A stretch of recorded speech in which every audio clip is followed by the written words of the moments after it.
वर्तमानंद अकेले विश्व संपूर्ण सत्संग से कुछ उपाधियों से सुशोभित हुए हैं। उनका नाम है गौतमानंद, लेकिन इनको जो सुशोभित किया गया है महर्षि गौतमानंद जी महाराज, परमानंद जी महाराज, वे जो हैं यहाँ पर विराजमान हैं। शरीर में बहुत सारे व्याधियों को लिए हुए हैं, लेकिन उसको लेते हुए भगाते हुए यहाँ पर आ गए हैं। उनके बुखार में से हम लोग को सुनेंगे।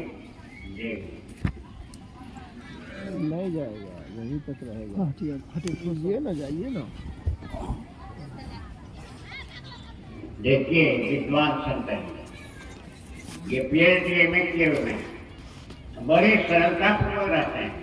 हमारे पास कई बार आए हैं और बार बार आ करके अपने वाणी के द्वारा जो है सुशोभित करते हैं, लेकिन वह क्षमता हमें नहीं है। विद्वान है, अर्थात गुरु महाराज की आज्ञा का अक्षर प्रसेवन ये करते हैं। जय गुरु। श्री सद्गुरु महाराज की, श्री सद्गुरु महाराज की, श्री सद्गुरु महाराज की। बंदो गुरुपद कंज, कृपा सिंधु नरे रूप हरि, महामोहतम पुंज, जासु वचन रवि करे निकर। अव्यक्त रूप में सर्वत्र विराजमान पूज्यपाद संत सद्गुरु महर्षि में ही प्रणव जी महाराज के उभय पाद पद्मों में कोटि सह नमन। व्यक्त रूप में मंचस्थ पूज्यपाद गुरुवर महर्षि गुरुशरण प्रमन जी महाराज के उभय पाद पद्मों में कोटि सह नमन। पूज्यपाद आचार्य गोपाल वाला के पाद पद्मों में कोटि सह नमन। मंचस्थ मुद मंगलमय साधु समाज, आदरणीय सत्संग प्रेमी महानुभावों, माताओं तथा भक्तिमती बहनों, अभी हम लोग रामचरितमानस के उत्तर कांड से श्रवण कर रहे थे और पाठ बड़ा ही रोचक था।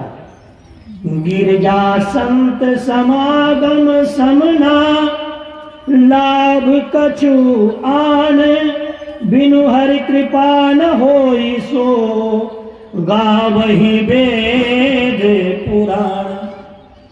भगवान शंकर मैया पार्वती को कहते हैं कि हे पार्वती, संतों का समागम जहाँ होता है, साधुओं का मिलन जहाँ होता है, अथवा सत्संग जहाँ होता है, उसमें जाने से बढ़कर और कोई लाभ नहीं।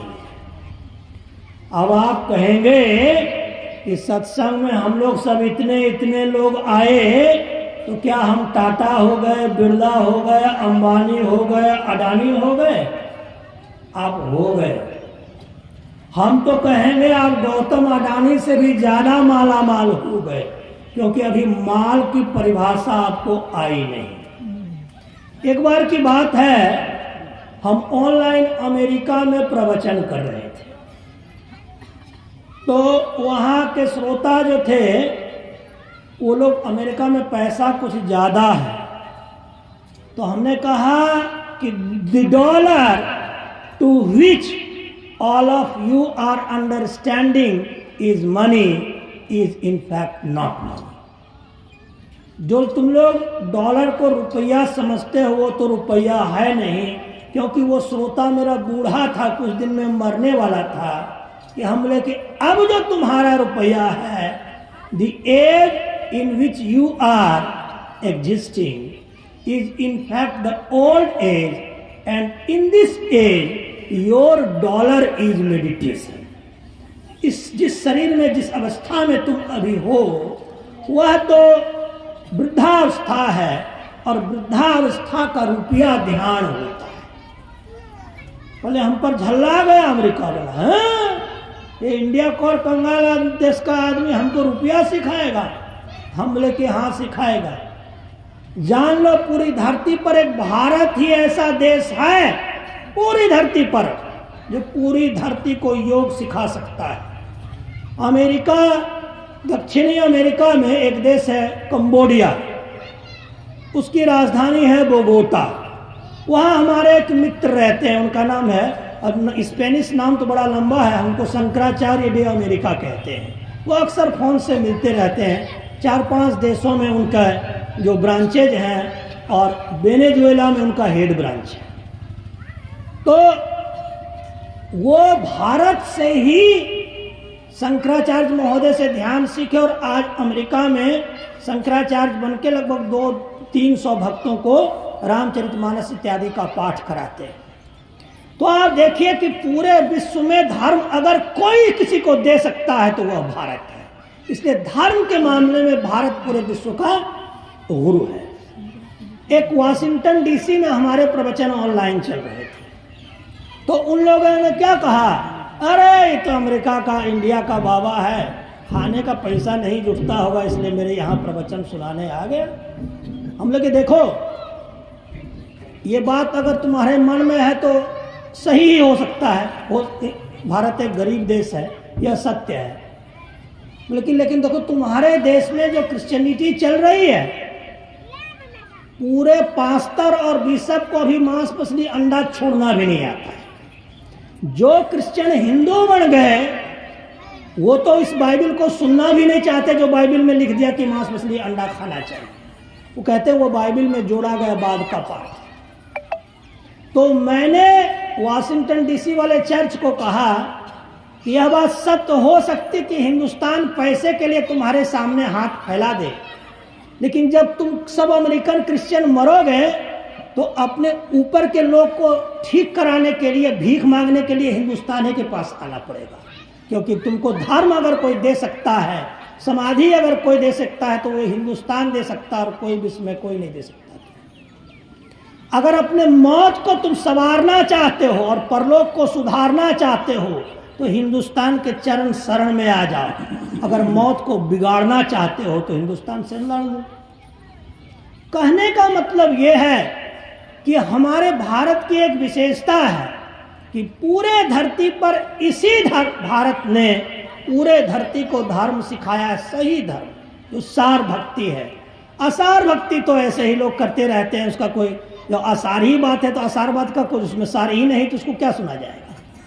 कहने का मतलब कि भारत धर्म के मामले में, ध्यान के मामले में, समाधि के मामले में इतना ज्यादा ऊंचा हो गया है कि पूरी दुनिया को यह सिखाने की औकात रखता है। और अभी जो आप सत्संगति में आ गए हैं, सत्संग में आ गए हैं, आपका परमार्थ संवर रहा है, आपका परमार्थ संवर रहा है। आप दिनों दिन परमार्थ के मामले में अमीर होते जा रहे हैं। यही तो परिचय देता है जिस देश में धार्मिक सत्संगों में सत्संगीगण ज्यादा आते हैं, सत्संग के वचनों का श्रवण करते हैं और उसके हिसाब से अपना जीवन चलाते हैं, वह देश धर्म प्रधान होगा। और जब देश में धर्म की खेती अपने चरमोत्कर्ष पर होगी तो वो देश कितना बड़ा हो जाएगा। या धरती पर स्वर्ग होगा, स्वर्ग धरती पर उतर कर आएगा, समाधि धरती पर उतर कर आएगी, चांद तारों से जीव पार होकर सूक्ष्म लोकों से निकलते हुए अनेक लोकों को पार कर जाएंगे। ये होगा कैसे? सत्संग में आने से। इसलिए भगवान शंकर ने कहा कि गिरजा संत समागम समना लाभ कछु आणे, बिनु हरि कृपा न होई सो गाँव ही वेद पुराण। और यहाँ जो आप आ गए, श्री हरि की आप पर बहुत बड़ी कृपा हो। ऐसे तो बिसेरिया गांव में लाखों लोग होंगे, कितने लोग तो उधर ही रह गए, परंतु बाबा की कृपा से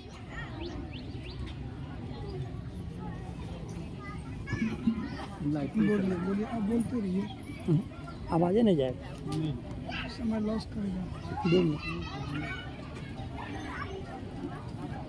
अपना आवाज नहीं जाना चाहिए, दुनिया का आवाज चल जाना चाहिए।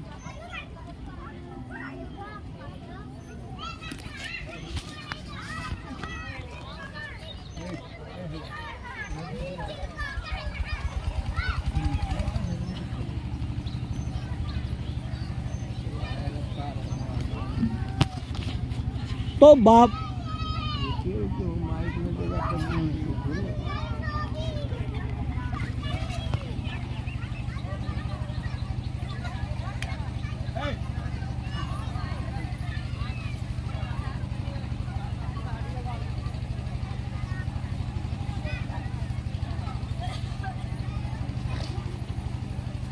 समय भी आपका हो गया। तो बाबा की कृपा से आप सब बाबा की तप शक्ति से यहाँ खिंचकर आए, या बाबा की आप पर कृपा हुई। अगर पूज्य बाबा यहाँ की कुटिया में वाल्मीकि ऋषि के जैसा ध्यान नहीं किए होते तो आज आप सबों में यह धर्म संचारित नहीं होता, आप धार्मिक नहीं बनते। इसलिए हम सबों को संतों का गुणगान यशगान करना चाहिए, जिन महापुरुष ने संसार के सारे कामों को छोड़कर तप करके आप सबों के बीच में धर्म का संचार किया। आगे पाठ में कहा गया कि नीतिगत बातें बहुत सारी बताई गई है, जैसे कि वह सर्वज्ञ है, वही गुणी है, वही ज्ञानी है, वही पृथ्वी को शोभित करता है, वही विद्वान है, वही दाता है, जिसका मन राम के चरण में लगा हुआ। राम के चरण में प्रीति किए बिना कोई कुछ नहीं हो सकता। अगर कुछ है और उसकी प्रीति राम चरण में नहीं है तो वह कुछ हुआ नहीं माना जाएगा। और एक भजन जो आपको राम के चरण में प्रीति जगाए, मैं पदावली से गाऊंगा। जय जय रामा, जय जय राम कहू रामा, जय जय रामा, जय जय राम कहू रामा। राम कहो राम कहो राम कहो प्यारे हो, राम कहो राम कहो राम कहो प्यारे हो, राम कहो राम कहो रामा, जय जय रामा, जय जय राम कहो रामा। त्रिकुटी परे शब्द सरिता पार में, त्रिकुटी परे शब्द सरिता पार में, प्रत्यक्ष विराज रामा, जय जय रामा, जय जय राम कहू रामा। अव्यक्त अगोचर भव पीड़ा हर, अव्यक्त अगोचर भव पीड़ा हर, द्वंद्व द्वैत विन रामा, जय जय रामा, जय जय राम कहू रामा। अविगत अंत अंत अंतर पट, सुगति पहुँची लहरामा, सुरति पहुँची लहरामा, जय जय रामा, जय जय राम कहू रामा। सुरति शब्द सो चढ़िए अगम घर, सुरति शब्द सो चढ़िए अगम घर, घट अंतर पूजी रामा, जय जय रामा, जय जय राम कहू रामा।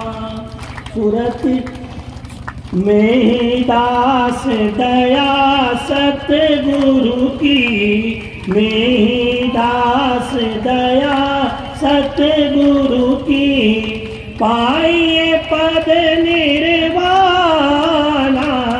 जय जय रामा, जय जय राम कहू रामा। आज के पाठ में यही था कि राम के चरण में प्रीति रखे बिना कोई कुछ नहीं हो सकता। यही पाठ था।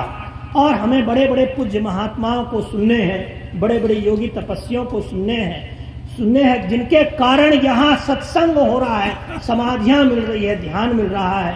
मैं उन योगी जनों को प्रणाम करता हूँ, आपको भी प्रणाम करता हूँ। आप हमारे सत्संग में आए और अपना कल्याण कीजिए। बोलिए प्रेम से श्री सद्गुरु महाराज की, श्री सद्गुरु महाराज की, श्री सद्गुरु महाराज की। अभी राम के नाम के गुणगान करें। राम सर्वव्यापक है, सर्वजग में जो एक हो आते हैं